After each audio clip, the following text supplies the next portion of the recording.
रेत से बना समुंदर यानी कि रेगिस्तान एक ऐसी चीज है जहां आपको दूर दूर तक कुछ नहीं दिखाई देता। तो ऐसी ही एक डेजर्ट अटकामा में अगर आप घूमने के लिए निकलते हो और बीच रास्ते में आपको जमीन के नीचे से निकलती हुई एक बेहद ही बड़े मॉन्स्टर का हाथ बाहर आते हुए दिखाई दे तो घबराना मत, क्योंकि वहाँ आपको ये हाथ जरूर देखने मिलेगा। अब आप सोच रहे होंगे कि बीच रेगिस्तान में ये हाथ आखिर आया कैसे, या फिर इसकी मूर्ति बनाई किसने। तो लगभग 36 फीट ऊंचे इस लंबे हाथ को आज से करीब 28 साल पहले मारियो इराज़बेल नाम के एक स्कल्प्टर ने बनाया था। सीमेंट और आयरन से बने हुए इस हाथ को मैनो डेल डेजियाटो कहा जाता है। ये जो रेगिस्तान है जहाँ आपको ये बड़ा सा हाथ देखने मिला, ये बड़ी ही अजीब जगह है। मतलब जैसे आप पिरामिड्स को ही ले लो, जो मोस्ट ऑफ द टाइम रेगिस्तान में ही बनता है। इनको लेकर भी कई लोगों का मानना है कि जिस तरह से पिरामिड्स को अतीत में बनाया गया था वो तब के टेक्नोलॉजी से बना पाना पॉसिबल ही नहीं था, और इसे बनाने के लिए किसी एलियन टेक्नोलॉजी की मदद तो जरूर ली गई थी। लेकिन मैं आपको वही पिरामिड्स और एलियंस के कनेक्शन से जुड़े पुरानी इन्फॉर्मेशन नहीं देने वाला, बल्कि मैं आज इसी डेजर्ट से जुड़े एक और रहस्य के बारे में बताने वाला हूँ, जिसे नाज़का लाइन भी कहा जाता है। तो इन लाइन्स को देखने के लिए आपको साउथ अमेरिका के पेरू डेजर्ट पर जाना होगा, और वहाँ जाने के बाद आप जब उन लाइन्स के सामने जाएंगे तो वो लाइन्स आपको दिखेगा ही नहीं।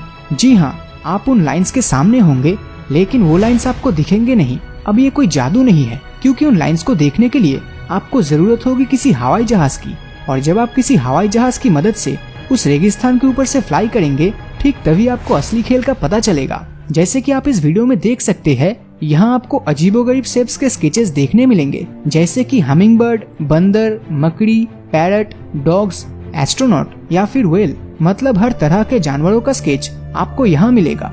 लेकिन यहाँ सबसे बड़ा सवाल ये है कि इतने बड़े लेवल पर इस रेगिस्तान के ऊपर इस तरह से ये स्केचेस कैसे बना होगा। मतलब आप ही सोचिए, इसे बनाने के लिए या तो हेलीकॉप्टर जैसे उड़ने वाला कोई चीज चाहिए होगा, या फिर कोई बहुत ही बड़े जानवर ने इस तरह के पेंटिंग को बनाया होगा, क्योंकि ये नाज़का सभ्यता 2000 सालों से भी ज्यादा पुरानी है। अब उस समय हवाई जहाज का होना तो लगभग असंभव ही है। साइंटिस्ट आज भी इन स्केचेस के पीछे के रहस्यों को सुलझाने में लगे हैं, लेकिन इनके पीछे की असली सच्चाई कब तक हमारे सामने आएगा ये तो आने वाला समय ही बताएगा। लेकिन वीडियो में अभी बहुत कुछ बाकी है, और सबसे आखिर में जिसके बारे में बताने वाला हूँ उसके बारे में जानकर आप हैरान हो जाएंगे। हमारी धरती के बाहर स्पेस सैटेलाइट्स कभी कभी धरती पर ऐसी ऐसी जगह को एक्सपोज कर देता है जिनको हम खुली आंखों से शायद ही कभी देख पाएंगे। तो इसी तरह साल 2004 में नासा के एक सैटेलाइट ने इराक के कैपिटल बागदाद में एक ऐसी झील देखी जो बिल्कुल ही लाल रंग का था। ये रंग इतना ज्यादा डीप था जितना डीप हम इंसानों की खून होती है। ध्यान देने वाली बात यह है कि इस तस्वीर को साल 2004 में खींचा गया था। उस समय इराक में हर तरफ आतंक फैला हुआ था और जगह जगह पर लाशों का ढेर फैला होता था। नासा के मुताबिक ये झील करीब 8 किलोमीटर जितना लंबा और 500 फीट चौड़ा होगा, और इतनी बड़ी जगह को पानी से भरने में कम से कम 90 लाख गैलन पानी की जरूरत होगी। और इस झील में अगर पानी की जगह खून हुआ तो इतना खून इकट्ठा करने के लिए कम से कम 70 लाख लोगों की बलिदान देनी पड़ेगी, तभी ये लेक पूरी तरह से भर पाएगा जैसा सैटेलाइट में दिखाया गया है। अब जब झील की ही बात हो रही है तो हम एक ऐसे झील के बारे में जानते हैं जो समय के साथ अपने ही आप भर जाता है तो कभी अपने ही आप गायब हो जाता है। नॉर्दर्न आयरलैंड में मौजूद लोग्रेमा आइलैंड को इसी खासियत के लिए वैनिशिंग लेक भी कहा जाता है। अब ये पानी समय के साथ कहाँ गायब हो जाता है और वापस कैसे आता है, ये जानने के लिए मशहूर जियोलॉजिस्ट पॉल विल्सन ने लेक में पानी रहते हुए एक तरह की डाई डाल दी, जिससे वो ये ट्रेस कर सके कि पानी किस डायरेक्शन में फ्लो कर रहा है।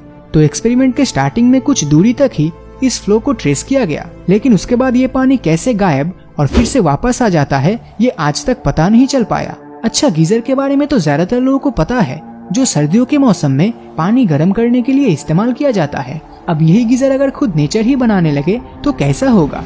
दरअसल ऐसा ही एक गीजर नवाडा में मौजूद है, जो 1964 में एक कुएं की खुदाई की वजह से उत्पन्न हुआ, जिसकी लंबाई करीब 5 फीट के आसपास है। साइंटिस्ट के मुताबिक यहाँ से हीट एनर्जी प्राकृतिक तौर पर जमीन से निकल रही है, और इसी हीट के चलते पानी उबलता हुआ दिखाई दे रहा है।